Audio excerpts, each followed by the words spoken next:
Chelsea require major upgrades in a lot of areas across the pitch, but could we be looking to go in for a rival centre-back, left-back, who's supposedly unsettled for a couple of reasons at champions-elect Arsenal? Filip Jorgensen's actions after the game yesterday against PSG were an absolute disgrace, and did Liam Rosenior display a little bit more naivety in his post-match comments? Welcome, Blue Believers, to another episode of the Stamford Sync, where we are syncing up with everything Chelsea FC.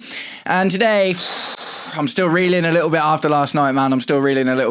I had some great conversations with you guys in the comments about how we're feeling about everything. One guy tried to blame me for Blue Co still being in charge. I thought that was quite funny. But, you know, it just is what it is, man. It's an emotional time for Chelsea fans, definitely. Last night was one of the worst losses we've had in the Champions League in a the worst we've had in a very long time. I'll get a little bit more into the figures of why that is later. But yeah, like I say, today we're going to talk about one little transfer story that I think probably, if it pans out to be true, could be a good addition to the squad.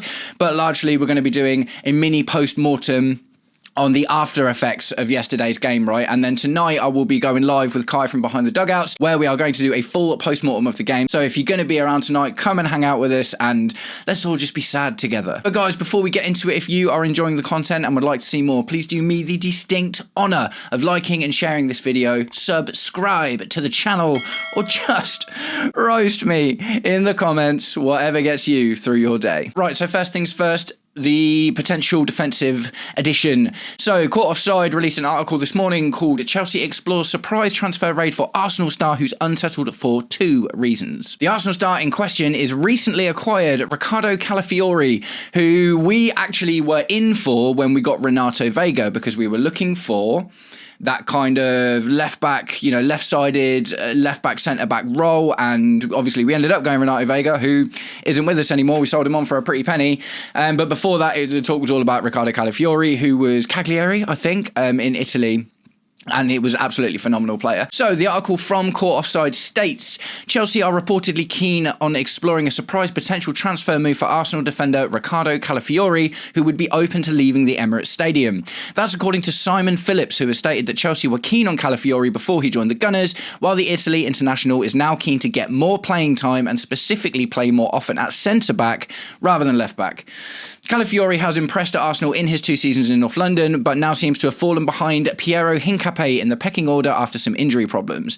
It remains to be seen if this could mean the 23-year-old will move this summer, with Arsenal surely likely to be keen to keep the player. So, interesting one, because A, we were in for him already, B, really good player, and I definitely think he would be a massive upgrade on the likes of Benoit Badiashile and Tosin Adarabioyo, and we're going to have to shift some guys out, right? Like, you know, Benoit Badiashile, other than Levi Colwill, is our only other left-footed centre-back in the times that we do play in a back three, because, you know, if we are, you know, if the centre defensive midfielder in Moises Caicedo was dropping and the 2 centre-backs split, or we are trying out the inverted midfield thing like we've done a few times with Yoro Hato since Liam Rosenior came in, then a player like Ricardo Calafiori does make sense. Do you know what I mean? He's a good player, he's a good passer, yeah, a couple of injury issues, but, you know, he is a good player, and Arsenal are stocked with really, really good quality centre-backs, so he's obviously struggling to get game time there at the moment.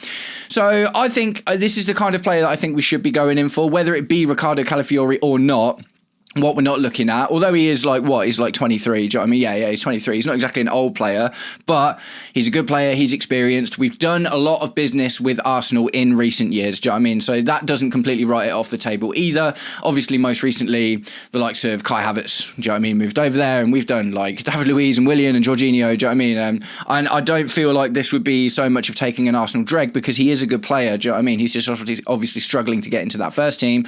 And the other thing is he wants to play as a centre-back, right? Whereas he's getting played as a left-back at Arsenal. Arsenal very much play 4 centre-backs across their back line. Do you know what I mean? It's one of the reasons why they've been so hard to beat this season. And another reason you'd have to surmise that they're also pretty good from set pieces is because they've got so many tall, strong, athletic guys in their back line that they can send up there and not leave themselves without decent defensive cover at the back. So yeah, I don't hate the idea of Ricardo Calafiori. Like I say, either way, I think that's the kind of profile of player we need to be looking for. He's 23, but he's now Premier League proven, he's Premier League experienced, and he's not just look at this young guy we can get, maybe he can turn into the next John Terry or whatever. Do you know what I mean? So I do think that there's something interesting in that. I would love to know what you guys think about it. There's not a huge amount of obvious centre-back options. Bastoni, from Inter Milan, probably a huge one. But although we desperately need to, for me, goalkeeper and centre-back is the two most obvious areas for improvement that we need at the moment. Yes, Levi Colwill coming back will be really good, but we need some new blood in there. We absolutely need some new blood. We've got so many cast-off centre-backs, man. Like, we've still got Axel Disasi to think about, who's on loan at West Ham. Hopefully he gets sold in the summer. Badia Shield and Tosin are definitely not good enough. Trevor Chalobah, although he's been great for us this season, isn't the level, I don't think, is he? So, although we are blessed with quantity of lots of centre-backs, we don't have quality. And personally, I think someone like Ricardo Calafiori would be a good upgrade on the players that we've already got. Let me know what you think in the comments. Right, so let's move on to the post-mortem of yesterday. Yesterday's Champions League game against PSG, where we got hammered 5-2, but the majority of that loss came in the last 5 minutes, which just shows poor mentality, doesn't it? So look, just to highlight just how bad this was in the grand scheme of things, I've been on PYS's Twitter and clipped a load of stuff from him, but some really good points, and he's also reporting on some stuff that Liam Rosenior said that we're going to get into in a minute as well. Chelsea conceded 5 goals in the UEFA Champions League tonight for the first time in 26 years. Like, that's wild, man. That's absolutely wild. Like I did my review yesterday. Some of you guys got pretty passionate in the comments, and I love that, man. Keep it coming. Do you know what I mean? Absolutely keep it coming. Let's always chat about it. But not conceding 5 goals in the Champions League for 26 years seems like standard affair for a reasonably good European team, doesn't it? There's been some drubbings in the Champions League this year, like PSG beat Bayer Leverkusen 7-2, I think, earlier on in the season. But that's just not good enough, man. And the truth of the fact is, it felt like the game should have been 3-2, and those last 2 goals that we conceded, unbelievable goals from Kvaratskhelia. Do you know what I mean? What a player to be able to bring on from PSG. And it's not me taking anything away from PSG at all, because he's such a good player. And at the end of the day, they kept going. That's the really important thing. But we just lost our heads. And I think we can attribute that to so many things. I think one of the issues that I'm still seeing, even having conversations with you guys and seeing other comment sections on other YouTubers and stuff, it's like we're all looking to point the finger at one particular thing. Like, obviously, the goalkeeper is a really easy one. We're going to talk about Filip Jorgensen in a minute. The back line was a bit shambolic when it comes down to it, wasn't it? It wasn't amazing. Obviously, there is potential naivety from Liam Rosenior, which is obviously what we're going to get into. There's the whole fact that why is this our goalkeeping situation in the first place? Why have we got an anxiety-ridden Sanchez and an inexperienced Jorgensen when we're going into a Champions League tie against PSG? And obviously, then that all spurts at the end to the owners, doesn't it? And, because everything comes from the top down. So there's just a lot of bad things. And I don't think we can point at any one thing and say that's the problem. I think we're just looking at a combination of issues that ultimately show us that we're not ready for this level right now, man. It's been a really difficult season. It's a shame because obviously we won the Club World Cup. Do you know what I mean? And, we've beaten PSG before. We've had some really good results this season against the likes of Barcelona in our backyard, for instance. But the 5 goals in 26 years is a massive stat, man, isn't it? And like I say, it just, smacks of we're not ready for this, and I'm terrified about the return leg. So before we move on to the Rosenior stuff, I want to talk a little bit about Filip Jorgensen. So Filip Jorgensen obviously had a bad game yesterday. Now, a good friend of mine, Quentin from PSG channel Red and Blue, came into my comment section and I appreciated how humble he was, actually. He could have ripped me, because when I did my review for the Club World Cup final, I was like, yeah, do you know what I mean? I went nuts. Quentin, a much better man than I, came in and was particularly humble about it, which I really appreciated. But he said he watched it back and he said that Filip Jorgensen's mistake looks like something that was like he really analysed it. He's so good at this stuff. And he said that the mistake made by Jorgensen, although it was a mistake, don't get me wrong, but it looks like it was orchestrated by PSG, and he believes that it was like probably they'd smelt blood, do you know what I mean? And potentially that was something Luis Enrique had identified and talked to his team about in the changing room to try and force that to happen. So that's not me taking anything away from Filip Jorgensen, but taking any of the blame away from him, because obviously the mistake was the mistake and he had a terrible performance yesterday. But at the same time, some of that is just showing you like the differences when you've got a world-class manager. Do you know what I mean? When you've got a world-class manager, you can target those sorts of things and make those sorts of things happen. So as much as it was a mistake from Jorgensen, to kind of hammer it home a little bit, by the sounds of it from my friend, it was who's a staunch PSG fan, it sounds like that was kind of manufactured by PSG themselves as well. So we've got Jorgensen making the mistakes, but also just being tactically outdone by an absolutely phenomenal manager in Luis Enrique and that PSG team. So the next thing I want to talk about with Filip Jorgensen is his unfortunate after-game antics, right? There is a clip doing the rounds at the moment, which does not paint him in a good light at all. So there's a guy on X called Fathz, Fathz, and he posted this clip that I'm going to show you here. So it was reposted by PYS. James points at Jorgensen to go and clap the fans. He ignores and goes down the tunnel. Absolutely sickening behaviour by second goalkeeper was what the original post said from Fathz. So, we take a look at this, and you literally just see it plain as day, man. You see it plain as day. Reece James is being the captain. Do you know what I mean? He's like, these fans have travelled to Paris to come and watch this, and Filip Jorgensen didn't even give them the time of day, bearing in mind that he was such a massive reason for why this game went the way it did anyway. That, unfortunately, is absolutely unacceptable from any Chelsea player. Do you know what I mean? Now, look, I'm not blaming Reece James for this at all, because Reece James has developed into a good captain, and definitely, compared to a few years ago, it seems to be a lot more confident than he was. But John Terry be grabbing him by the scruff and bringing him over to those fans. Do you know what I mean? That's the thing that we just don't see as much in a football anymore, is it? Those sort of characters, and especially in the Chelsea team. And like I say, this isn't me blaming Reece James at all, because I think Reece James has grown into a much, much better captain figure. But ultimately, that's poor from Jorgensen, man. That's poor from Jorgensen. These guys, the guys that are coming to see you are not making 100+ grand a week. Do you know what I mean? Is in order to book flights and hotels and to come and try and support your team. Absolutely, the least you can do is apologise, do you know what I mean, and show them that you acknowledge them. So look, I've got a feeling that the goalkeeper situation just keeps getting worse, man, but I've got a feeling that we're not going to see Filip Jorgensen in a Chelsea shirt again after that, because the fans will just rip him to shreds. Do you know what I mean? The fans will absolutely rip him to shreds. And where that does leave us is Robert Sanchez will get back. A lot of guys, understandably, I think there's a conversation to be had about the Robert Sanchez situation. A lot of people have been like, why didn't we choose Sanchez yesterday? And I get it. The thing is, my thing is there wasn't a right answer. Do you know what I mean? It's Sanchez has been bad recently. And even if we changed back to the way that we played, because obviously we've been playing out from the back and it makes him a bit nervous and whatever, but even if we changed back to that way, he's had 2 very poor performances recently. And ultimately, it's still a risk. It's still a gamble, because you can't just guarantee that Sanchez, after this poor stretch of form and being dropped, comes back into the team against PSG, which is an absolutely massive game, and then is just fine again, even if we change our tactics. Do you know what I mean? So look, I said in my preview, I actually predicted the team when I did a collaboration with Conton from Red and Blue, and I predicted the team down to the number. But the thing I said is what I think is going to happen, and I'm not really happy about this. I think Jorgensen's going to get the starting goal purely based off the logic of it, right? I don't support the idea of putting Filip Jorgensen in goal for that game, but I understand why it happened, because he played against Aston Villa. We had a really good game. Robert Sanchez's last 2 games have been awful, and recently he struggled against a championship side in Wrexham. Do you know what I mean? So for anyone that's saying that result would have been different if we put Robert Sanchez in goal yesterday, is I'm not necessarily sure that's true. And unfortunately, this seems to be one of those difficult things where there isn't a right answer to the question. They could have put 10 past us with Sanchez. Do you know what I mean?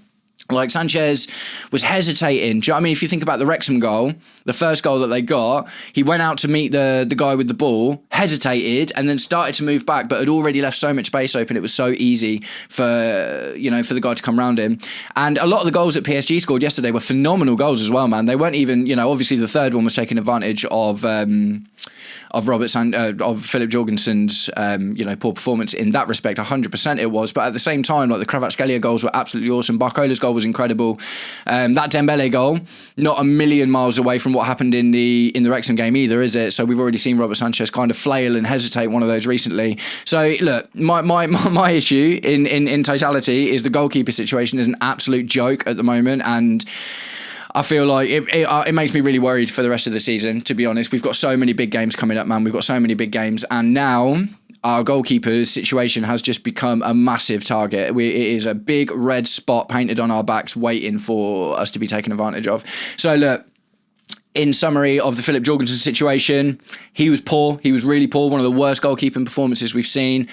Do I think Robert Sanchez would have done a better job? Maybe. Do you know what I mean? Maybe, but you can understand based on recent events for me why he didn't get in, and that isn't me supporting Liam Rosenior's decision to play Filip Jorgensen, because I'd already mentioned, and now I'm a little bit worried about that. But at the same time, it's just like I don't necessarily think the result would have gone so much different if Sanchez had been in goal based on his previous poor form as well. So that's it, man. But either way, Filip Jorgensen is dead to the fans now, man. Dead to the fans. You can't put in a performance like that and then ignore the fans that have travelled to another country and spent loads of money on travel, hotels, to come and see you and to come and support you after you give them that performance. Like, that's absolutely not on at all. Right, so I'm going to move on to a couple of comments from Liam Rosenior that he made in the post-game. And again, it's another thing I'm a bit concerned about. It is, for me, it kind of smacks of naivety. I've actually been a staunch supporter of Liam Rosenior. He came in really, really strong. He was saying all the right things. But it's creeping in, man. Some of the decisions that he's making, like the subs yesterday, were definitely suspect. I mentioned that in my review as well. There's some of the things that we're starting to see, unfortunately, just look like maybe he might be a little bit out of his depth after all. And the thing is, only time can tell with this, especially after such a good opening string of results. We're losing to big teams now, and we are mostly beating the teams that we're supposed to be. And like I say, we've had a couple of great results under Rosenior, like Napoli and Aston Villa. Yeah, amazing, but consistency is obviously the issue, isn't it?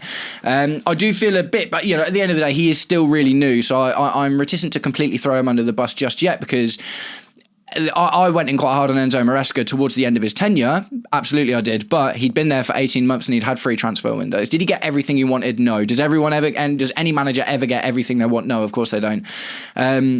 So I am reticent to, like I say, just completely throw Rosenior under the bus at this point, but I do feel like cracks are beginning to show and he needs to kind of pick some stuff up. And one of the things in particular, I'm going to mention a couple of, the way that he dealt with this post-match press conference, man, is like looking for lots of positives in a 5-2 loss in the Champions League against PSG, where that's the most goals we've conceded in the Champions League in 26 years. Like, mate, this is, he didn't take all of the responsibility on. He didn't throw players under the bus, but he didn't just like lay it down and be like, yeah, that was poor, I need to reflect or whatever. Do you know what I mean? So Liam Rosenior, one of the first things he said, even at 4-2, we were still in it. The 5th goal, that's the painful one. It's something I have to really solve. We are very close to being an outstanding team. If he hadn't have added that last addendum of the outstanding team thing, I'd have kind of appreciated that, because look, at 4-2, it felt like we could have got another goal and at least made it only 1 goal deficit. Do you know what I mean? So I do, and watching the game and feeling the game, I didn't feel like it was over at 4-2. 5-2 was like the nail in the coffin for sure.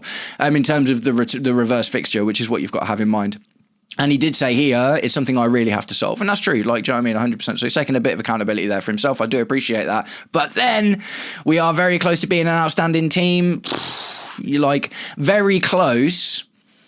We're a goalkeeper, 2 centre-backs and a left winger away from having a great starting 11. Do you know what I mean? And that's a couple of $100 million. Do you know what I mean? It's like very close. Is that very close? I don't know. And the depth situation obviously as well is like, you look on who we brought on yesterday, Liam Delap, who can't score a goal for love nor money.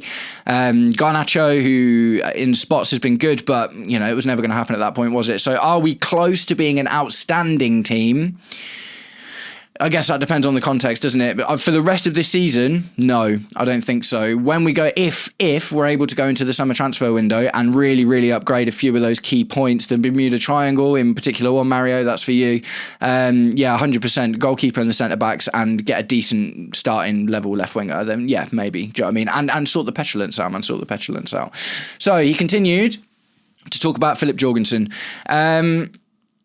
And look, this is a difficult one for me, because I'm in danger of being a hypocrite here, because I massively, massively ripped Maresca for throwing players under the bus. But I think this is a little bit too far the other way, if I'm completely honest. Liam Rosenior on Jorgensen, players make mistakes. Filip isn't the first one to make a mistake. That's part of football. Yeah, okay, that's true. Do you know what I mean? Obviously, players make mistakes and stuff. And for me, you didn't have to throw him under the bus to accept that it wasn't good enough. Do you know what I mean? It's not about... And especially after what he did with going straight down the tunnel as well. Do you know what I mean? Especially after that, it's like, at least mention something about, the fans are everything, or do you know what I mean? Give some credence to the guys that travelled there, man. And don't worry about me, the guys just sat watching it from home or whatever. Like, the fans that travelled there to see him, like, that absolutely wasn't good enough. And yes, Filip Jorgensen made mistakes, but I don't feel like you needed to protect him from the fact that he made mistakes, because the mistakes were big and cost us the game. But also, you don't need to throw him under the bus. Like, there's a middle ground there, isn't it? And it doesn't seem like it's a crazy thing to do. So obviously then the conversation moved on to Filip Jorgensen versus Robert Sanchez. Rosenior on Sanchez versus Jorgensen. They have different qualities. Rob is outstanding from crosses and an outstanding shot stopper. Filip has amazing qualities too. One of the reasons we won at Villa was because we were so calm in possession. If you can stay calm here versus PSG and play through the press, we can have our moments, and we did. Yeah. Don't actually disagree with that. Like, I can understand the issue that Liam Rosenier's got at the moment, and it's something I mentioned in one of my previous videos. So Liam Rosenier's choice at the moment is start getting the team to play the way I want to play now, or put it on the back foot for the rest of the season and just play Sanchez there for the rest of the season in order to make sure that we can get the results. Do you know what I mean? And in my head, I'm like, I feel like the results are more important than the style of play right now. But I do understand from a manager's perspective, he's thinking about next season. He's thinking about the signings that he wants to buy. He's thinking about buying in someone like Robin Roofs or bringing back Mike Penders and kind of really going forward with this way of playing, which if we've got the right keeper can work. But also, we haven't guaranteed Champions League yet.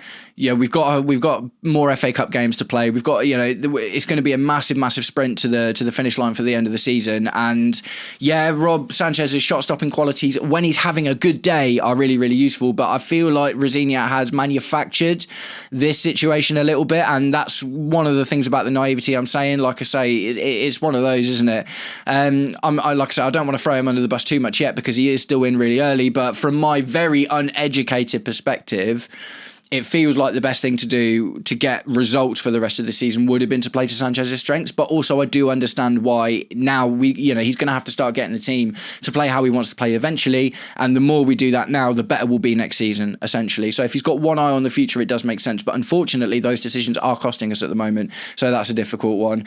And to top it off, Malagusto seems to even be questioning the tactics at the moment. Obviously scored a goal on the night, which is unusual for him. He doesn't score very often. Malagusto seemingly questions the tactical approach after making it 2-2. The last 2 goals were mistakes. We should just sit back and wait for them because we know there is a second leg coming up. So Malagusto is basically saying that we played it too safe at the end of the game, and that is essentially an issue from the tactical perspective. And that's never good when the players are essentially calling out the manager, and obviously not by name or anything, but you know what I mean, that's kind of what's starting to happen there, isn't it? So guys, that is kind of my roundup of the aftermath of the PSG game, right? The aftermath of the PSG game. But I want to know what you think about everything in today's video. Ricardo Calafiori, a player like him or of that caliber, doesn't necessarily have to be 25 plus, but an experienced centre back with a good set of attributes that could fit the way that we play.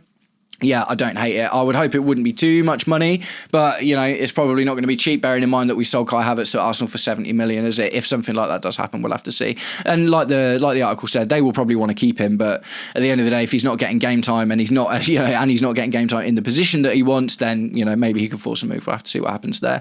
The Filip Jorgensen stuff, let me know what you think, man. Like, it's just not good enough, and not even for the performance. Like, the performance was always going to be scrutinised heavily after such a drubbing, do you know what I mean? But to not even thank the fans or show fans appreciation and to just be selfish and walk down the tunnel, like, absolutely not on at all. And is Rosenior showing a couple of cracks, a little bit of naivety? Like I say, for me, I do feel like I understand what he's doing in terms of he's trying to get the team into the position that he wants them to be to give us the best start for next season. But is that more important than getting results at the end of this season, getting into the Champions League at the end of this season? And like I say, the problem is now he's kind of created this issue where you're just going to have to play Rob Sanchez now. Otherwise, Gaga Slanino gets dragged in and he's literally not played a game for us all season. So now, Robert Sanchez, his hand is going to be forced that we can't do this playing out from the back thing for the rest of the season anymore, because Jorgensen is going to get no love from Chelsea fans when he comes on at all, and he's manufactured that situation himself. Sanchez isn't capable of playing out from the back, and so maybe that forces his hand, which maybe is a blessing in disguise, man. I don't know. But guys, let me know what you think about all of it in the comments. Thank you very much for sticking around to the end of the video. If you did, I will catch up with you all very, very soon. Take it easy. Peace.